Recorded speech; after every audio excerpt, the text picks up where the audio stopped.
Patate qui est avec moi, le dragon barbu. Donc, à chaque parution du magazine Passion Animaux, je vais vous parler d'une nouvelle espèce et on va faire une série de capsules se relatant au sujet. Alors, cette fois-ci, le sujet est le dragon barbu. Alors, Madame Patate va nous suivre dans cette série de capsules-là. Et pour vous faire un peu l'histoire de Madame Patate, c'est un dragon barbu qui est arrivé au refuge qui était très agressif quand même. Le dragon barbu, normalement, c'est une espèce qui est très docile, mais Madame Patate, elle avait eu peu de sensibilisation avec les gens. Elle s'était pas fait beaucoup manipuler dans sa vie. Et maintenant, vous voyez à quel point elle est gentille. Donc, en l'espace de 3 mois, elle a gagné quand même beaucoup de poids, a pris de belles couleurs aussi et est rendue très docile. Et maintenant, elle fait plein d'animations avec nous sur la route. Voilà, elle va nous suivre dans notre série de capsules. Le dragon barbu, de son nom latin Pogonaveticeps, fait partie de la classe des reptiles et de l'ordre des squamates, comme tous les serpents et les lézards. Il fait également partie de la famille des agamidés, tout comme le fameux dragon d'eau et la gamme des colons.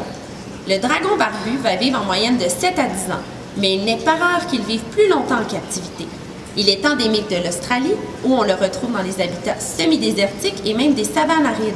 Il est omnivore et il mesure de 45 à 60 cm en incluant la queue qui représente 50 % de sa taille.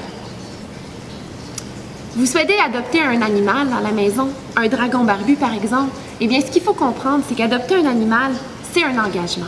Afin de mieux respecter votre contrat, c'est important de bien se renseigner, ce qu'on va faire à l'instant. Dans le cas du dragon barbu, on parle d'un contrat d'une dizaine d'années.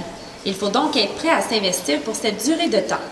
Pour ce qui est de l'alimentation, on peut dire que le dragon barbu est un animal très gourmand et il demande une grande variété d'aliments incluant des insectes tels que criquets, différents types de vers, également des légumes et des fruits variés et même des souriceaux. Il faut donc être prêt à lui donner du vivant car oui, il aime mieux les criquets qui bondissent et qui chantent la nuit. Pour ce qui est du matériel, il est important de fournir à votre dragon barbu le plus grand terrarium possible, incluant un éclairage spécialisé offrant entre autres des UVB, des éléments chauffants, un grand bassin d'eau et un environnement stimulant. Il faut être prêt à investir un bon 300 à 600 $, tout dépendant si vous souhaitez un équipement neuf ou usagé.